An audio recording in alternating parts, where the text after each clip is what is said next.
Cropo works in the shorthand because I think AntiFa customer support North America is very, very much a mouthful. ACSNA. We'll call you ASNA. It's like, you eat ass? Nah.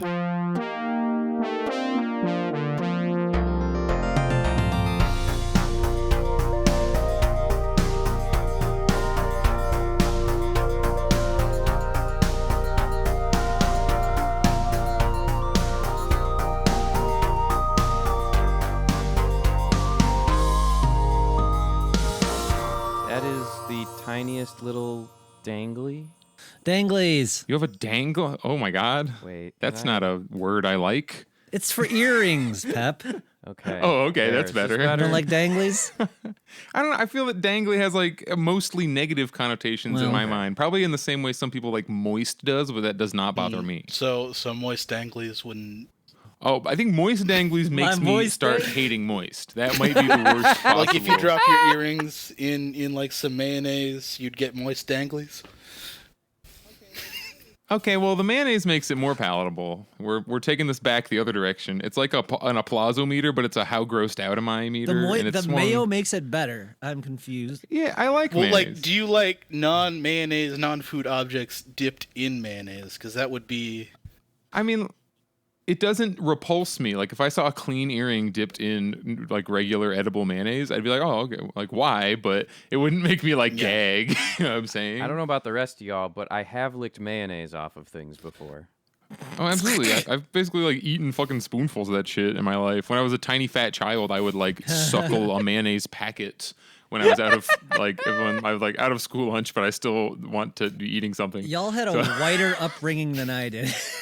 An egg whiter. We might have just had like a free school luncher. Sucking mayonnaise out of packets outside the Tasty Freeze. Did you make that up? Is that a real fucking lyric? I just made it up. It's the fucking. I wish that was it. Yeah. I want to dream that that's really the lyrics of fucking Life Goes On. Whenever I think of us like some ridiculous like. We're high eating handfuls of risotto. I'm like, this is weird. So I'm just like eating handfuls of risotto outside the Tasty Free. Long after the jar of Hellman's is gone. Okay. Ladies and gentlemen, both neither and Thamers out there. I'm like stealing that. That's not mine. That's freaking Curio's Twitter handle. But it is funny, or someone I remember. It is us, Last Minute Politics. We are joined today by Cropo, who we're going to be going for them. Actually, that's the first question I should ask. How should we address you on this? Do you want to be called by like your internet name or your Twitter handle? Cropo works in the shorthand because I think AntiFa customer support North America is very, very much a mouthful. ACSNA. We'll call you ASNA. It's like, you eat ass? Nah. ACSNA, yeah. It sounds too close to ass-nom and, Axnom. People are getting more into asses. Like, is that just me? Are things, like, not getting assier in general? Pepper, a long time ago, furries were all about dat ass, and it got so large that the periodic public kink focus orbit was like gone for a while, and the Halley's Comet of big butt public kink stuff is on its way back. I feel like eating ass was treated as like the most fucking crazy thing you could even like imagine to do sexually. It was a central discussion plot point in Clerks 2. You never go ass to mouth. Oh my god. I feel like it's just like normal now. It's like, yes, I eat ass. I don't know. Maybe it's just millennials. Like, how much is that a meme? How much is it real? Like for boomers, it was like, can you tie a cherry stem with your tongue? And for millennials, it's like, how do you eat a donut?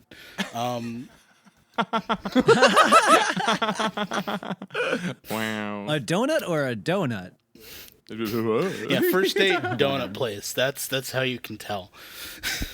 All I know is if it's a donut, I like the strawberry glaze, but if it's a donut and there's a strawberry glaze, something has gone wrong. Oh no! Wow, we're just right there, everybody. This is the level we're at. Can we not? This is where you're meeting us. This is my attempt to end that topic. Did it work? Can I share why I was late? Because it's Oh, yeah. important.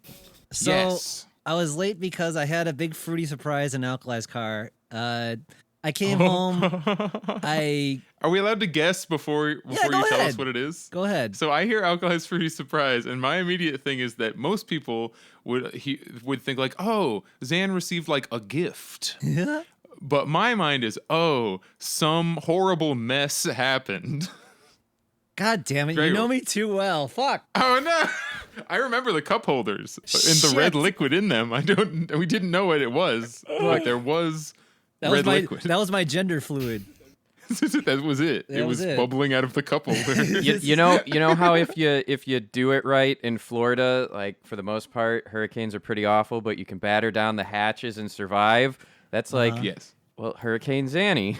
It's gonna happen. I swear to God, I'm gonna have a fucking hurricane named after me, and the circle will be. So tell us complete. what Alkali's Fruity Surprise is.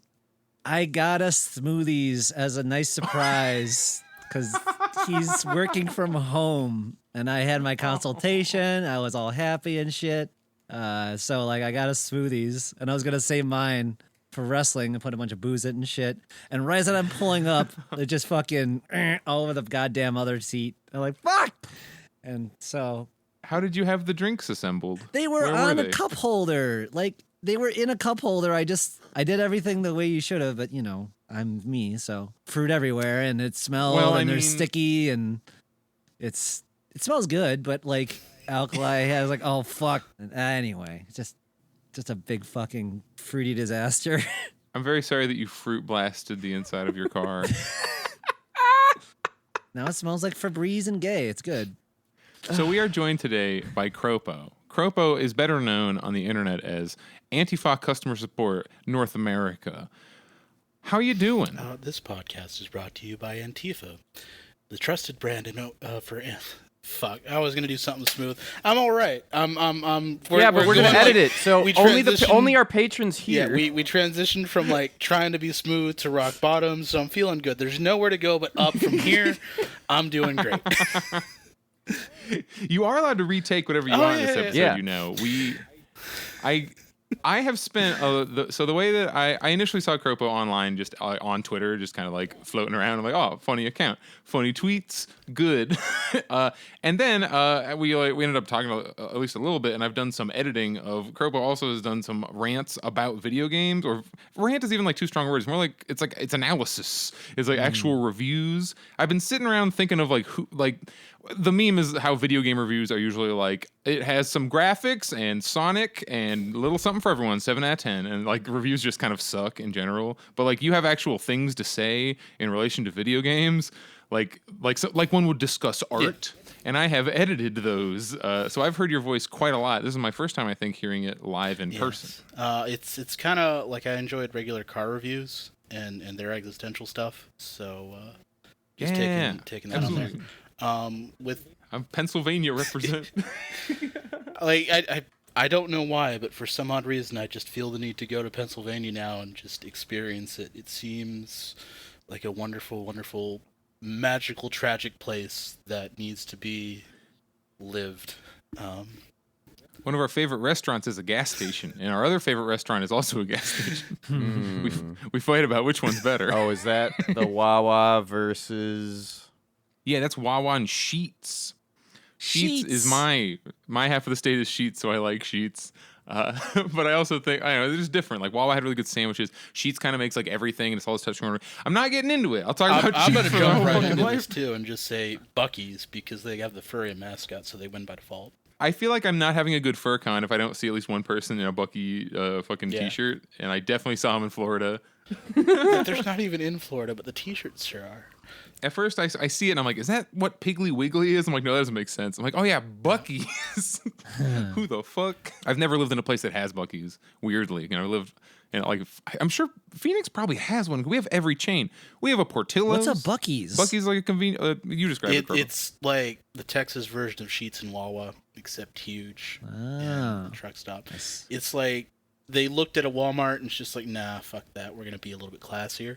And it's a fancy truck stop. I've Yeah. seen that. Like I stopped at one that says I saw a commercial. It was like famous for pizza. I'm like, what? Yeah, it's a I restaurant, don't get too. it. Why are your truck stop? No, they're famous for their bathrooms. That's their claim to fame. Which famous for bathroom pizza. I mean, bathroom pizza is, you've hit rock bottom. If you've done enough road trips, at some point you value a bathroom ranking system. That's for damn sure.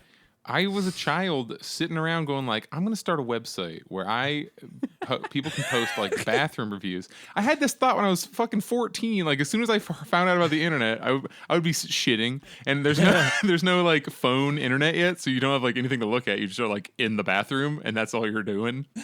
Wow, what a fucking time to be alive, right? they're like, yeah, we asked all these cruisers trucking. They really want pizza. But like, I want a system where I can go like, well, how clean is the bathroom? How easy is it to find? Where is it? Like, I think that is an actual app now where you can like check like where's the nearest bathroom. That's got to already be a thing, right? I want an app for trans people that where they can go to the bathroom. I want to call it the Yellow Pages. The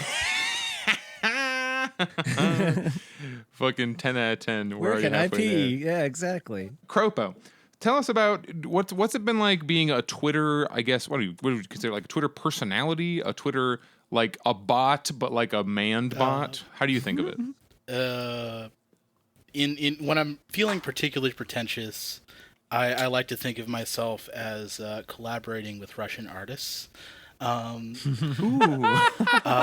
the worst of times and lowest of times, it's basically just propaganda. And I enjoy that. It's been a deliberate. Well, it wasn't a deliberate thing. It was started out of spite. I was in a fight with a friend who had just like, we've all kind of been there. Fortunately, he's not that far gone into the alt-right stuff on there, but it was just like, oh yeah, here's this, here's that. It's like, if you go into those little rabbit holes, you can, the alt-right pipeline and go deeper into that onion. And it's just like, I had a fight with him about it. And it's just like, well, they're doing this. I'm going to go ahead and reverse engineer the whole thing. And it's like, okay, if we're going to go ahead and disguise the alt-right stuff with jokes and parody and all this other stuff and do recruitment from it and propaganda from it, I can do that too for leftist causes. And at the moment, I mean, it was like 2019 when it started. It was the height of, I don't think we've hit the height yet. We're going to eventually get there, and it's going to be terrible. But it was the height of a lot of anti-fascist stuff going on there, and there was a lot of like community self-defense. And it was basically just using that on there. That was like the main catalyst. Before that, there was some work that I did in my local furry community with the help of anti-fascists with regards to a local stalker who was doing threats and stalking threats, vandalism, harassing people, a good deal of stuff like that. And we were trying to contact the local police, who were the local police, and didn't do anything like that. And it's just like, yeah, surprisingly, they have no money in the budget to stop people from stalking other people, but they sure do for shooting people. And they basically had helped us out. So I was using some of those contacts that helped me out with that to do some propaganda, and that kind of just blew up into a bunch of stuff on there. And it's like, as it got bigger, it's like, okay, what can I do with this? And my basic theory was, because the furry community was very similar to the Gamergate aspect, but for more leftist causes, we can use that as an incubator to bring anti-fascist activists into that community and furries into the anti-fascist community, and get some commingling on there and see just what comes out with that. There's limited success. I don't want to say it's, oh yeah, I did all this. It's its own thing, but I'm proud of the traction that's gained and some of the results that we've gotten with it. when most of us use Twitter, like it's a first person experience. Let me say it like that. Like I'm tweeting as myself. These are my opinions. You essentially you have like a filter that you essentially get to tweet through. How does that affect the Twitter experience? I guess because it essentially makes like attacks on you personally. Like, does it make when people go off on you feel any different than if it's like your main, so to speak, or is it like how does that differentiate when you are using such lovely platforms? That's my secret. I don't have a main Twitter. You'll never find it. Nah. It's exclusively. You probably have a better time. It's wonderful. It's just basically playing a game. I actually have. If you go through some of the attacks on the thing, where it's basically just I have stock responses for them, and I just change the name on them, and I just copy and paste it. And it goes through. That is a fantastic idea. Yeah, it goes through like the entire cycle on that, good, and there's fun. like they attack me, and it's like, oh, you Antifa did this, da da da da.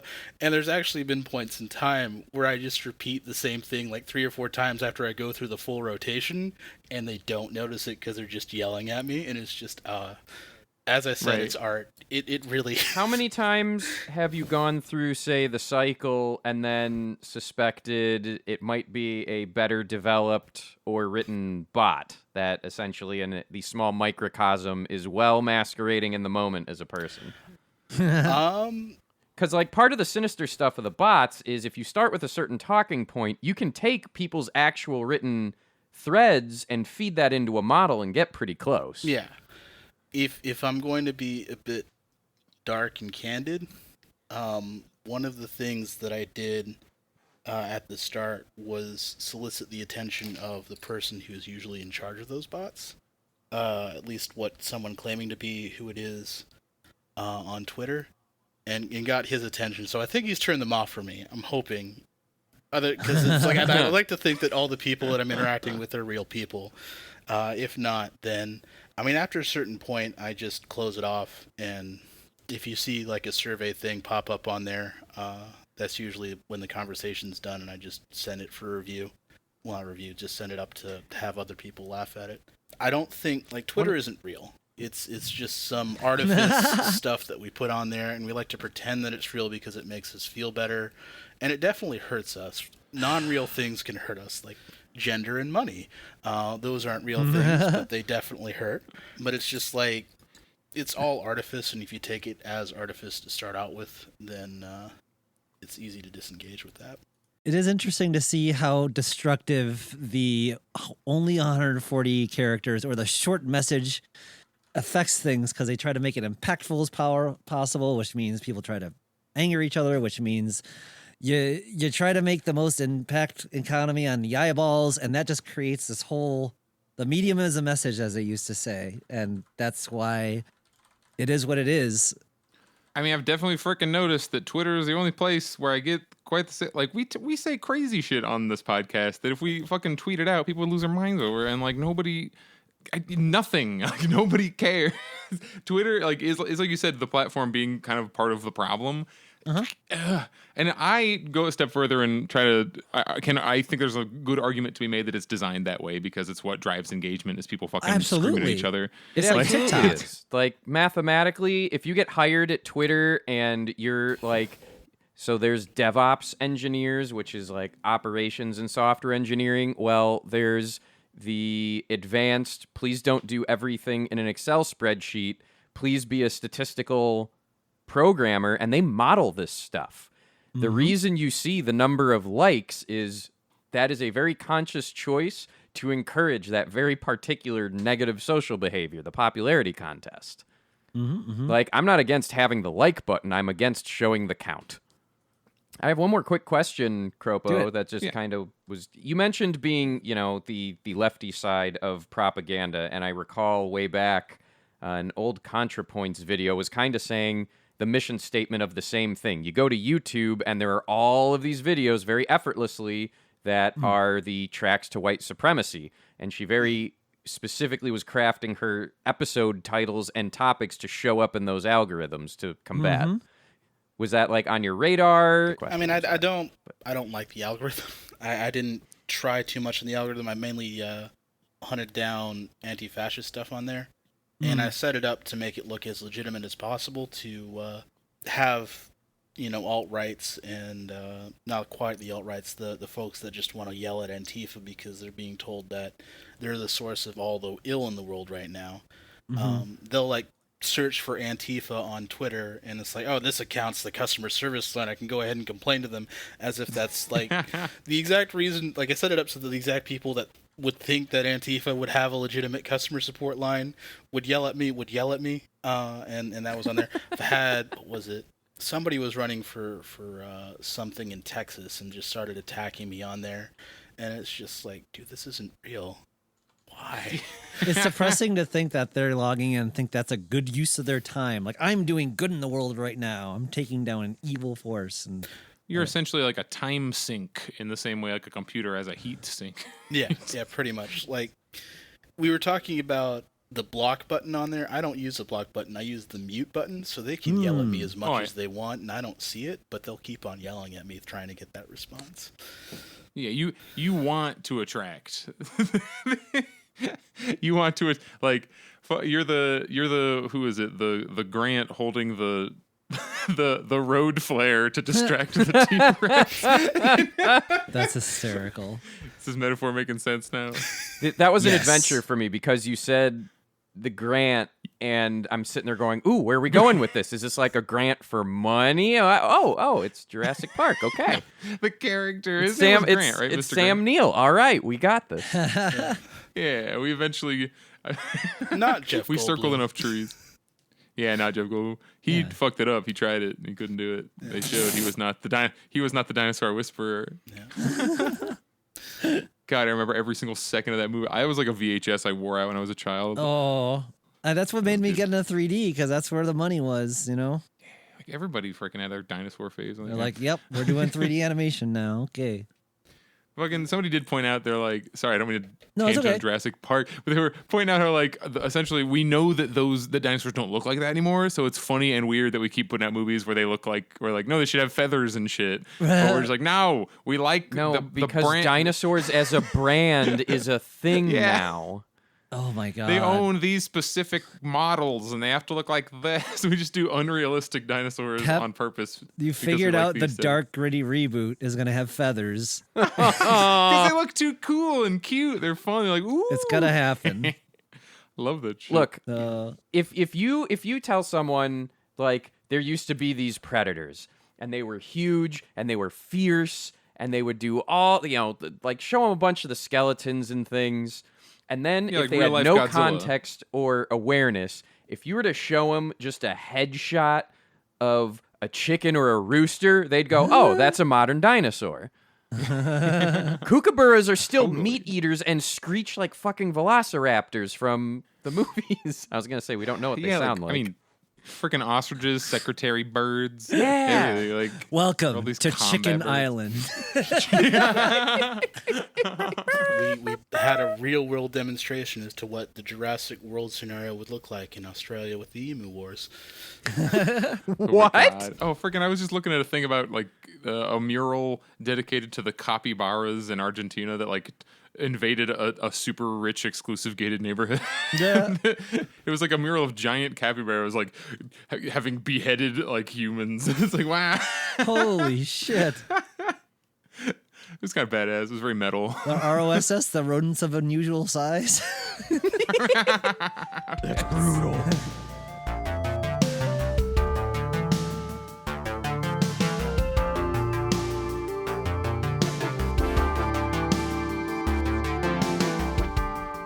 Do you want to talk about, this is furry related, so I want to do that one first. TTFC Okay. is happening, and I want to talk about it. If you're on Twitter just today, so we're recording this on a Wednesday, probably like a day or maybe two before you do it. We record on Wednesdays. Thank you very much to our patrons for giving us $1 or more per month to listen in live on Discord on Wednesdays, every other Wednesday, to our show. If you want to join them, frickin' do it. Patreon, we are Last Minute Politics on there. Search us up. Give us some money. Cropo, what would you like to plug? I like to plug in the middle. Punching Nazis. Just punch Nazis. Just There you plug doing it. Spell out your Twitter @ for people so they can find you if they want to. It is KROPOPETYR. Kropotkin Peter, but Peter spelled like Russian-y. Yeah. Oh, and people on our Discord can see that right now. Okay, Yeah. so TTFC, that is called Tails and Tornadoes FurCon. It is this con, if you look at it from the outside, it just has like the shittest luck. It was going to be its second year only, so it's a very new con. It's in Oklahoma, so it's relatively small. Like, not that nobody lives in Oklahoma, but it's, it's like having a con in frickin' Kansas or something, almost. Haha, fuck you, Oklahoma. I live in Arizona now, so now I have like an opinion on Oklahoma. Oh. You mean occupied North Texas? Oh yeah, Texas hates. They have the biggest, weirdest beef with, like, Texas, Oklahoma, and Colorado all like beef with each other, and that's really funny to me because I'm not from there. But anyway, Tails and Tornadoes FurCon. They were gonna have their second year, and they got canceled because of COVID, and now they're trying to like do their con again, and we're kind of hitting third or arguably fourth wave COVID right now, and they have had the big news with all conventions in the furry land, if you don't know, is are they requiring vaccines? Are they requiring masks? What are your COVID precautions? What are we doing to enforce said rules? Like, that's the big thing right now, especially with huge cons like BLFC, who are gonna have like, I don't think that they can have 5 digits of people. Like, I don't know, but the big ones, the scarier ones, the ones that are more apt to be a super spreader event. TTFC is relatively small. I think it's definitely under 1,000. But oh yeah, full disclosure, I am guest at TTFC, what was supposed to be last year and now this upcoming year. So I have materially benefited from this con. They pay for my travel and hotel. I don't get paid by cons I don't get like appearance fees, but they give me an opportunity to make money and they make it free for me. With that out of the way, they at first, I think it was like a couple days ago, it wasn't like an announcement either. You saw buried in like a couple of replies an answer to the question of, are you going to require vaccines? And they said no. And that became a kerfuffle. And the other guest, Omnom, they said this on Twitter publicly, so this isn't me like spoiling secrets or whatever. They said that they weren't comfortable attending with that being the policy. Splat, especially Splat, who is the partner of Omnom, and is immunocompromised and has very good reasons to stay far away from an event like that. And she didn't feel it was safe, so they're out. And then after only a few hours, that decision has now been reversed, and vaccines are required. And this has all happened in one day, like less than a couple of hours ago. And on Twitter. So, like, yeah, look on Twitter. You can see all of the fucking, I'm sure if there was any further fallout, people seem happier with this. The biggest challenge with them, this isn't a tiny bit of insider baseball. The issue with requiring vaccines is that now you have to have people check, and it just makes reg longer, or you're either going to have a longer reg line, or you're going to need more people working at reg to like get them through faster. And they're like, we don't have enough people. And I'm like, I volunteer as tribute. So welcome to my hell. This is how they got me in. This is how they got me to fucking staff at a con. At least for a bit. I'm going to be in like the opening shift. That's where we assume the most like angry people are going to be there. We're like, yeah. No, you see, you have to. I'm really sorry. Like, there's also the wider situation of we're at like what 4, 5, 6 different cons have happened during COVID now. Discuss. What are your opinions? What are you seeing so far? We've been to 2 of them. Megaplex and IFC do not have any kind of vaccine checking or mandate. IFC just happened, so as far as numbers, that remains to be seen. The 3 of us did Megaplex. We're not saying there isn't news of it that we haven't seen, but I haven't heard There's anything also no about like contact tracing, which I don't want to suggest that furcons have the kind of like ability to do full-on big contact tracing. But like, is it possible to know if there was an outbreak? It's a good question. I don't know. Possibly not. Yeah. Like I know this kind of hits hard with me because in the background in my non-Twitter troll form, I do try and do things on the down low. Mm-hmm. And our local convention, I've had conversations with the people that ran it, and it's just like we're having this discussion. Like this is a good 3-4 months in advance ahead of what's going on, and it's just it's like, are you prepared to do this? It's like, no. Are you prepared to do this? No.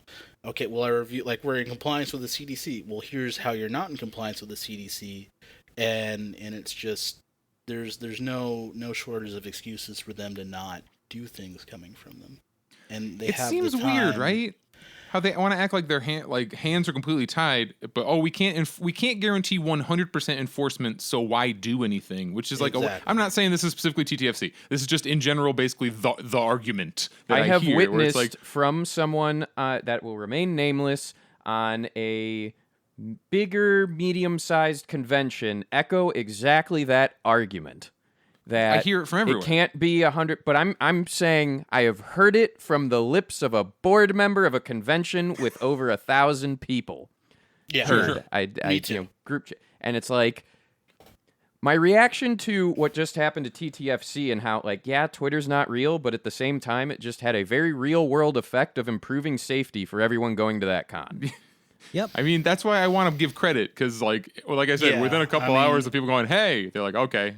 TTFC is good, and it gives them other conventions a little bit more momentum to do that, because one of the excuses that I was given on there was basically, well, Denver is the only one that's doing it, and it's just like, well, that means it's good. And I mean, I did a little short essay complaining about the whole thing with the gazebo furs, which I'm pretty kind of proud of the traction that I got. I'm sorry, what? Gazebo furs? Yes, please tell us. A gazebo You're fur not aware. is, let me pull it up. Is somebody who attains a level of power to determine what is and is not acceptable in the community, because they were able to consistently book a gazebo in the park for about years. So it's like, Damn. Oh, The trendsetters, like, we have the gazebo, therefore we set the tone. exactly. if you run meets, you can. Well, I mean, And the thing about it is like, there's no social prerequisite for that would allow them to handle conflicts later on down the line. And in fact, it kind of goes counter to it, because they're trying to get an event going, and it's like, well, we have to all get along. So they can't confront bad actors or tough situations in which, like, I'm gonna go ahead and say with regards to here is like they're afraid, oh, the governor's gonna sue us because of all of this like that. Well, at this point, you're weighing the option as to who you're gonna get a lawsuit from. You're either gonna get a lawsuit for mandating masks and vaccines from the governor, or you're gonna get a lawsuit from one of your attendees suing you for wrongful death because you haven't protected them. And one of them you have a dead friend, and one of them you have an asshole suing you. And they're doing the math, and it's just like, oh, I'll go ahead and have the asshole suing me, because they're hoping that that everything's going to work out fine. I've gotten kicked out of chats because, like, round about summer of last year, they're like, oh, well, let's start doing events right now. And it's like, okay, I'm going to go ahead and take over under as to who gets sick. And there's like, how could you do that? It's like, well, you're betting that nobody gets sick. I'm taking the same bet. I'm just taking the opposite outcome on there. And they did not like that at all. And it's just like, they're hoping that good things happen, but they're not planning for the worst. And that's, I'm envious of that position. That seems like a very nice way to live most of the time, but not in most of the time right now. Most of the time, people who make those decisions don't have to suffer the outcomes, and usually Right. someone else has to pick up the slack of that. Yeah. I've seen it waste too many times, and like, oh, that didn't go as planned. Wow, I'm just gonna sit here and blink my eyes a bunch of times and act confused. And it's funny how well that works a lot. so like we all essentially agree on this point. I want to take like not even half a step, I don't know, a lateral step. Like, look at how this is just such evidence of how we are like completely left to fend for ourselves, like just as a society. Like, how come there's no coherent federal policy from Biden? Every state is down to like what asshole happens to run your state. These events are only running because they must run them because they have contract. Like, it all comes back to that. What really is happening is right now there's a COVID spike, so shit should be shut down. And TTFC shouldn't have to be making any of these decisions because Oklahoma should be shut down.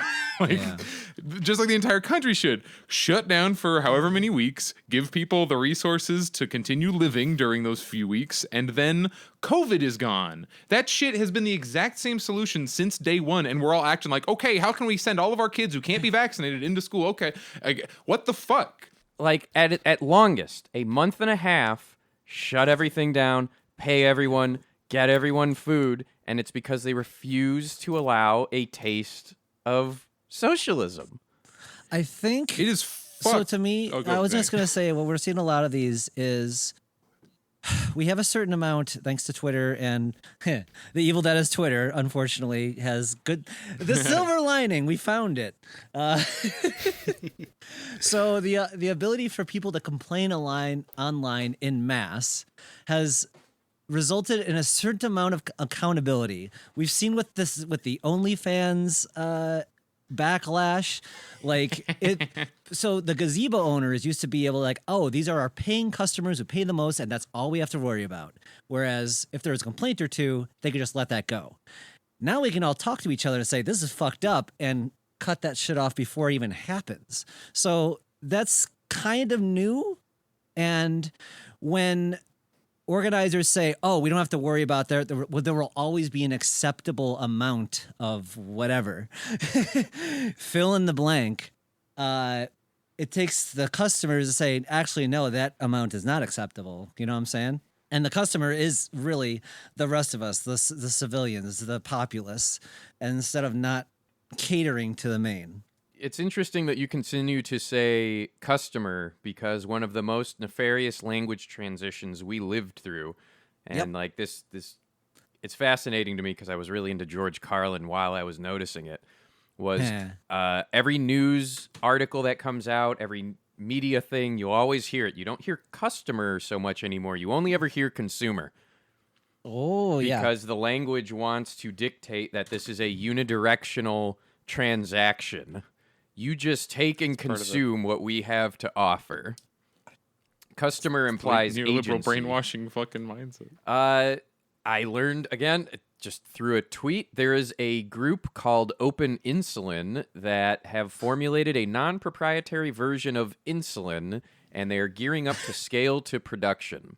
So there were a couple of tweets around it, but for patrons, and hopefully very soon, I will have the website up with all of our footnotes.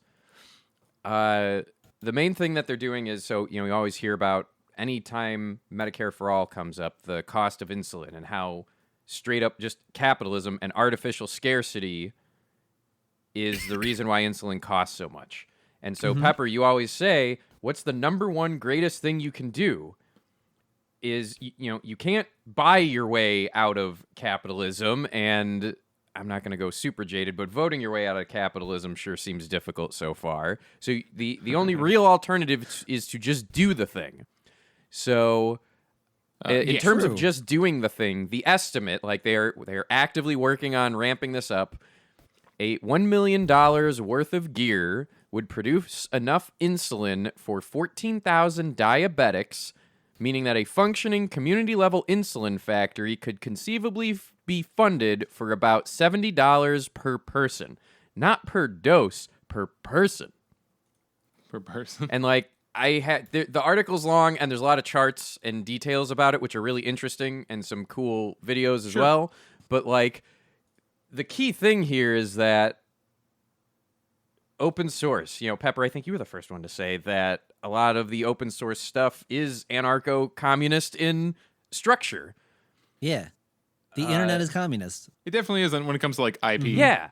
So here's an example of not just computer stuff or, oh, I made an OS. Technically, they'll be open sourcing like the plan in design. So similar to, so what should have happened that Bill Gates and other people stopped with the Pfizer vaccine and the other vaccines was they wanted to be able to keep all of the patents, keep all the tech, they make it all and distribute it, quote unquote, for free and use it as a negotiating tactic. These folks are looking to make it, and similar to 3D printers, just put it out there. And in theory, if you follow the specifications with some, you know, obviously very knowledgeable experts and doctors, because this is medicine, you should just be able to, plural you, we as a people can do this. We don't need to rely on this shitty system. How many times have we gone to the people we know? Well, in the furry, we know a lot of microbiologists and scientists that have said, hey, y'all, this COVID vaccine's good. I'm not gonna I don't have any complaints about this. This seems like it's entirely good, and I definitely don't want to like poo-poo it. But it sure is fucked that like the way we have to go about getting insulin, like the only reason we have to do any of these monumental feats of organization and like cooperation and teamwork is because a couple of people have a piece of paper it's like they own insulin or like parts of the process of making it, and that allows them to just entirely control the means of production. Bob Insulin worked really hard on that, and the Insulin family has to. The insulin, the fucking Johnny Insulin is starving on the street because he can't get his patent money. Like, this is what fucking class conflict right here. Class conflict is the ability to own something that everyone, that at least in this case, a certain group of people need to live. Whether it be housing or food or insulin, it's the same shit being done to people just on different levels, and it's only because someone owns a patent. And let's dive in. They don't even own a mine. And specify a little bit more. This isn't like some kind of medicine or process where the people that are the only ones that currently know how to do it or are able to do it have limited bandwidth. Everybody knows how to do it. We've had the ability to scale out and cover all insulin needs for the entire Earth's population for a decade at least, and it's just because people want money. I have to ask, do you think like the medical industry is still pissed about the polio vaccine? Because people can always point to that shit like, he gave it away for free. It's like, God damn it, we always have that one example. Fuck, we didn't kill that fucker. Yeah. Millennials are killing the iron lung industry. Isn't it weird that, I don't want to say isn't it weird that they're all saying we should get booster shots, but wow, need booster shots. Who could have predicted that they would say we needed a third shot? Like, the fact that we can't trust our fucking institutions. I don't know. Maybe we actually do need a booster shot, but it sure is fucking convenient that the thing we need makes these certain companies tons of money. Again, I am not a doctor. I casually asked an epidemiologist friend of mine about this because he reads the same statistics stuff, and because he is a PhD and knows how to read it, he has better it would be like if you asked me, Zan, and Pepper to read a highly technical document on programming. My takeaways are going to be more informed than Pepper's or Zanny's, but I also am not a PhD comp sci person, so take that with a grain of salt. Anyway, what he said was, at the time when this booster shot inevitably comes out, one of the things you basically can do is get your antibodies levels checked. And one of the things that we just don't know as much about, and some of the people that are having trouble with the vaccine, like they take it, but it doesn't quote unquote work, like they don't develop the antibodies. So the booster essentially is in his prediction will be an as needed basis, where when you become eligible, right now it's about 8 months after you've had your second shot, or I don't know about Johnson & Johnson. If you are in the category of people that should get it, then do it, but with doctor consult, and obviously we're going to wait and see. So it's not like they're going to roll out this third shot and demand everyone get it because money, like they're probably going to try. Like there's going to be commercials suggesting it. You just know that's at least a few people's pure motivation. Like several people at Pfizer, that's their whole job is to be like, get people that get more fucking shots, get more contracts. Oh, the subscription service is going to be like Fortnite. Oh boy. The COVID battle pass. Oh my God. Building in planned obsolescence to vaccines. Fuck me. That's my argument that's the communist argument part of it, is that whole department essentially just wouldn't exist, and that motivation wouldn't exist because you wouldn't be paid based on how much money you made. You'd be paid based on how well you vaccinated the public, or how well you developed the vaccine, or how well you responded to whatever. I vaccinated this town so hard. I jabbed that needle into like little kids all the time. They cried and it was great. That'd be a metric to pay public officials, or at least justify their continued, like, being a public official. Something like that. Like, wow, there was this crisis. How'd you do? Oh my God. Happy Time Pediatrician Review Board is like, okay, now, when you gave these 5-year-olds shots, 50% of your 5-year-olds cried, whereas Tom over here, only 20% cried. Kropo, what would motivate you to do work the most? What, like, not profit motive, what motive do you think? And you can be as silly or as deeply philosophical as you want. Like I've always wanted to have like some cause that I believe in, and when I was young it was usually kind of gung-ho about the job that I worked. Before I worked like what I'm doing on here, I used to work at Blizzard, so I'm just that's out the window right now. You can kiss that goodbye. Oh shit.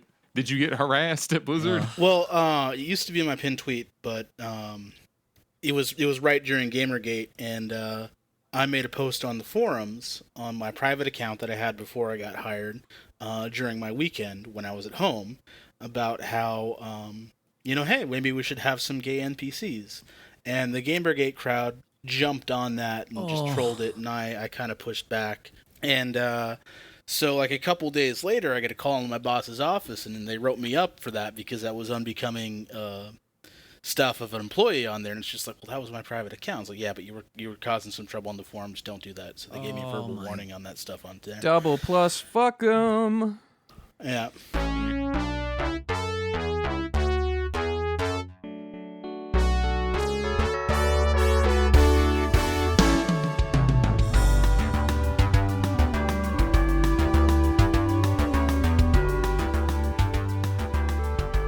So Delta Airlines is doing, there's not much to talk about, but hey, let's get some reactions. Delta Airlines, so Delta is not forcing their employees to get vaccinated, but they are going to be raising the insurance premiums by $200 a month for their unvaccinated employees. And while I definitely want people to get vaccinated, it's that old trope of like, if the punishment for a thing is a fine, that means that punishment only applies to people who can't afford the fine. So the people actually who will be super hurt by this are are the poorest, they're lowest level employees. If you're a middle manager at Delta, you'll pay $2,400 a year to just not get vaccinated, I guess, if that's really important to you. Like, you know what I'm saying? Yeah. Like, I don't know. It still comes down to like if there was actual action taken at the top, but like people are going to want to paint it as like, cool, Delta is like really cares about vaccinations. Like, well, if they really cared about not spreading COVID, they wouldn't be selling fully booked flights. They wouldn't be, they would like be increasing their employee like guaranteed sick time, like shit like that. Not just like you're punished if you don't do the thing we want you to do. Well, how long could they survive by doing that, like without having to cut all the terrible bonuses at the top or whatnot? Survive on, well, just like not exist, Yeah. like taking hits. Take the hit. Well, that's the thing.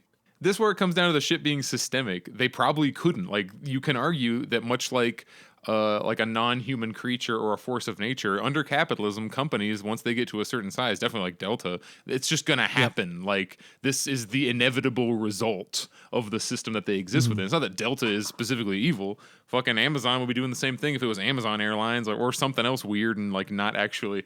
It's all Band-Aids, no solutions, because Delta Airlines isn't really the ones who can fix COVID. Yeah, I mean that's I'm saying. that's the problem with capitalism, is that Yes. it does provide a solid metric of how to measure success versus non-solid metrics. Like, we can now quantify the amount of data as to like how do we prevent COVID and how do we do it on that, but we've just built our entire systems on to generate money because that was the one arbitrary thing for the past, I'd say, 100 and 200 years that we could all agree on that we needed. And now, like, money's obsolete now, and that's the thing. But we've built all our systems up to accumulate money, and all that. It's just gotten so fake.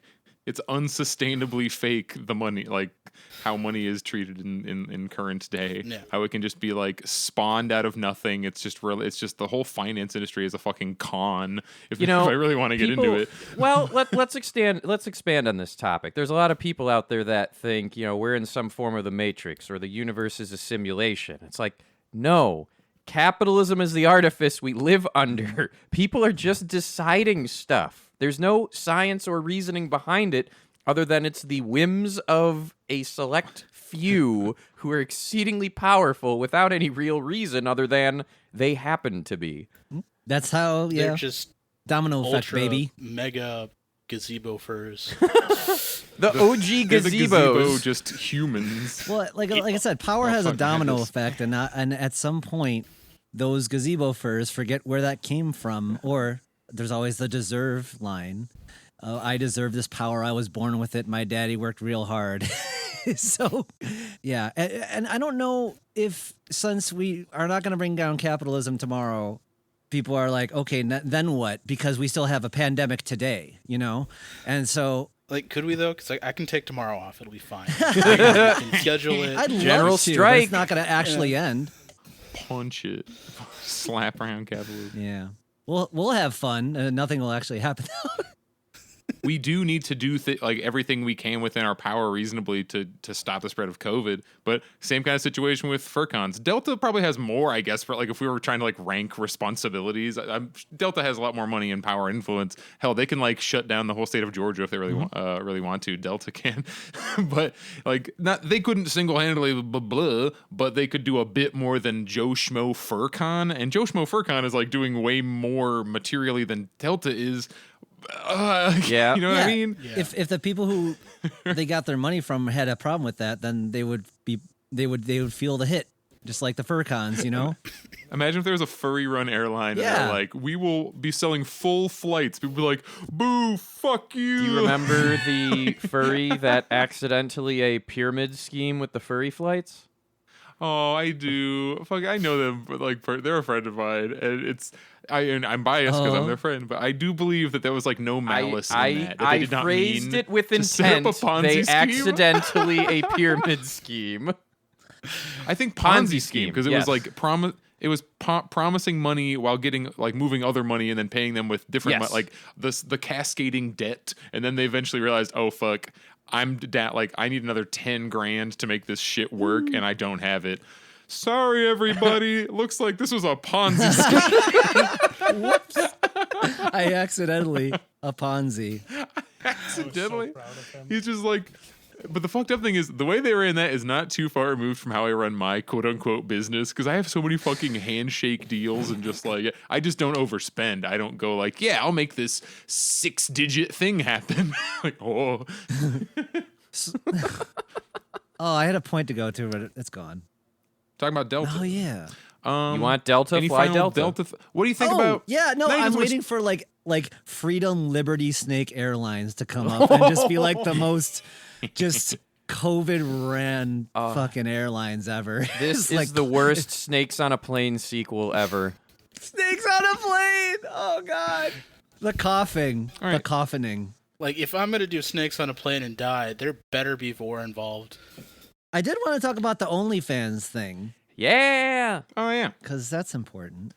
I think the lead is buried. What's that? There's a lot of people commenting on the OnlyFans thing. Well, Zan, you describe the situation, and then I'll formulate. My parents so I went can away on a week's vacation. No. So the situation is, so the OnlyFans situation is basically they got the rug pulled out from under them.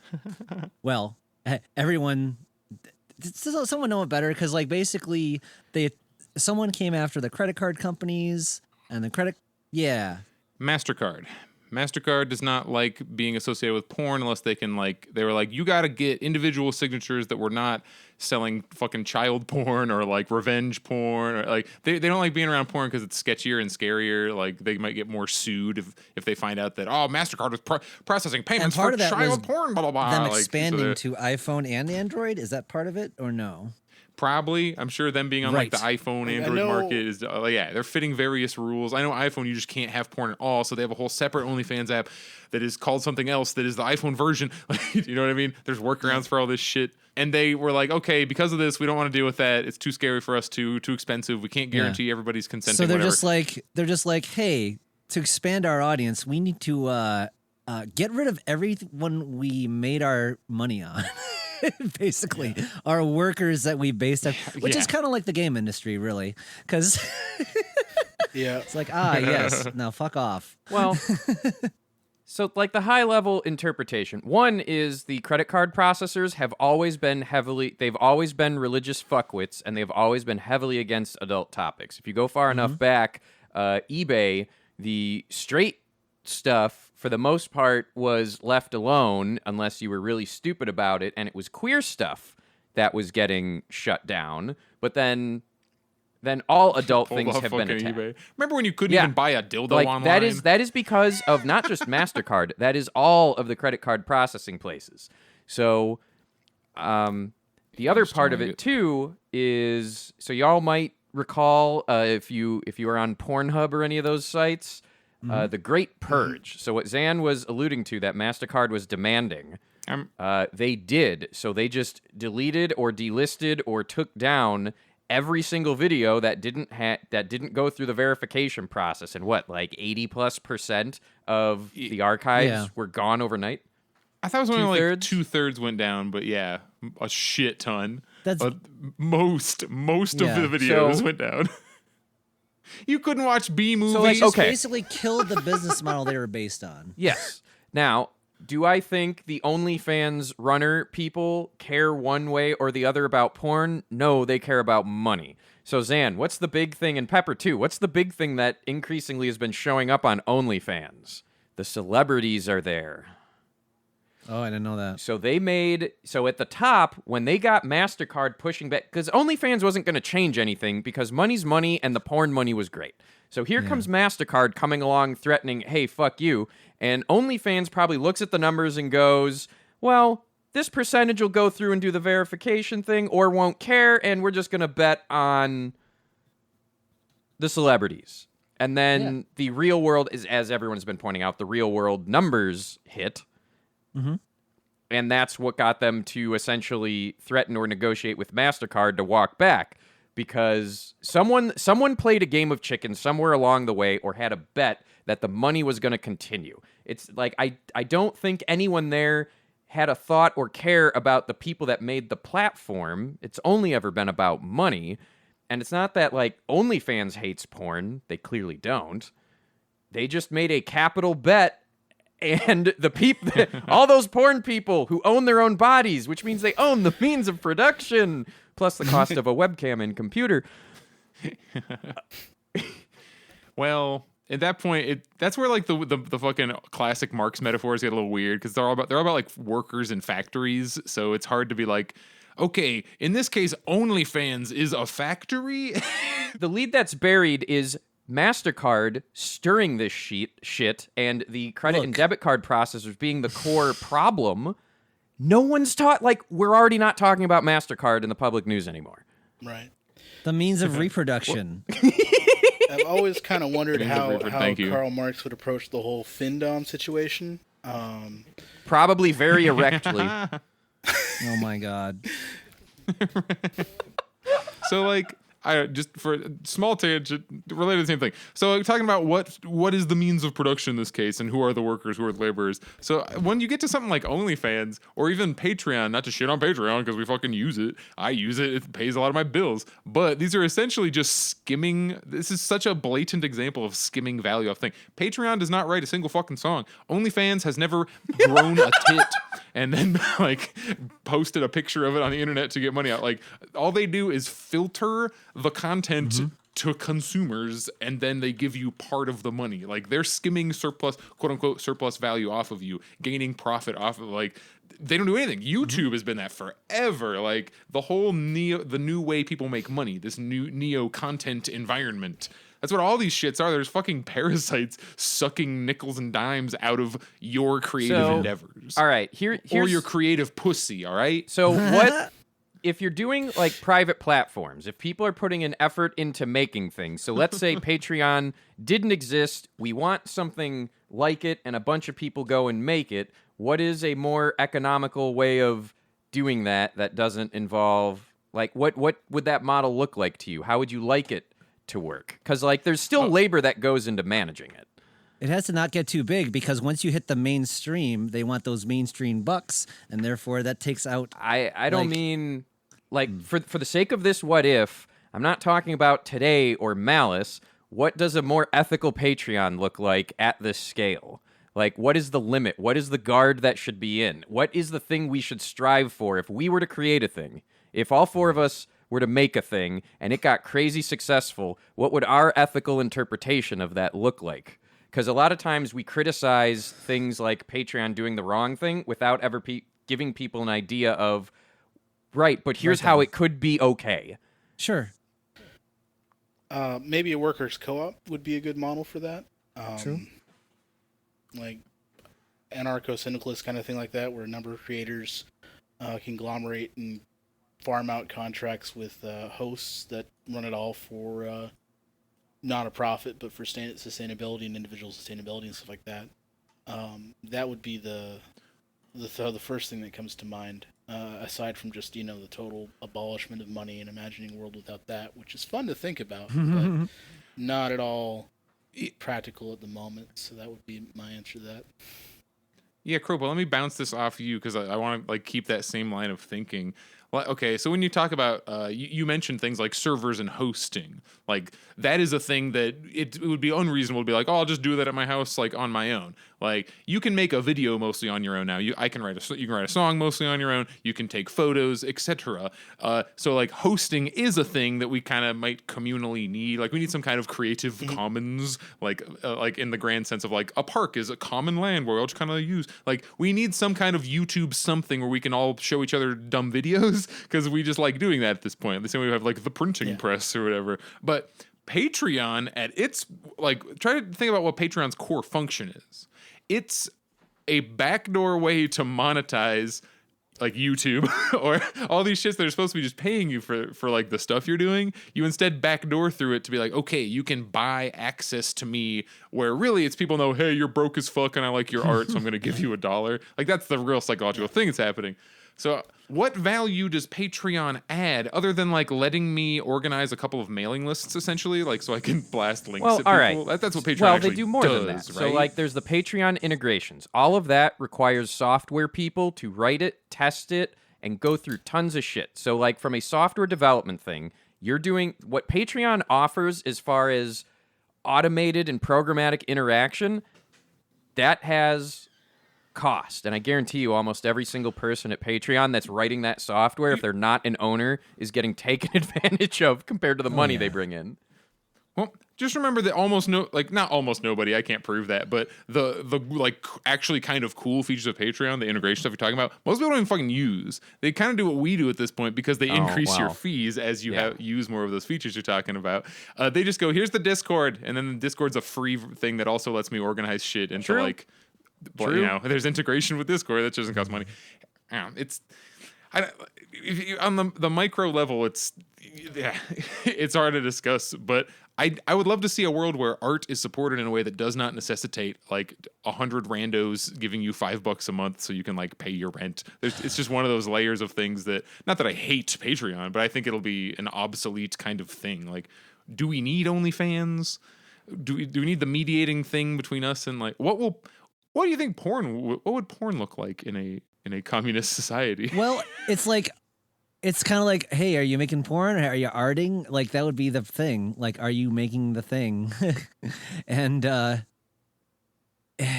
we get to a weird part because you mentioned Patreon. Because the independent artists today, it's like, you are worth this much dollars when we decide who is worth, who we decide gets to live with art. Whereas, It's like how do we ascribe value to things in here? And the thing is, we shouldn't be ascribing value to things at all. We should be getting people to do their own stuff. Yes. You were saying, Drager? Oh, I just had this nightmare scenario. So it's already among salaried jobs where they try and ask what you previously made because they always use what you used to make or currently make as your current value and measure. Much. Imagine having a Patreon. You go to apply for an art job and then they lowball you pointing to your Patreon going, yeah, but you're not getting that much. Right? Yeah, absolutely. Is a man not entitled to the sweat on his tits? That's my tit sweat.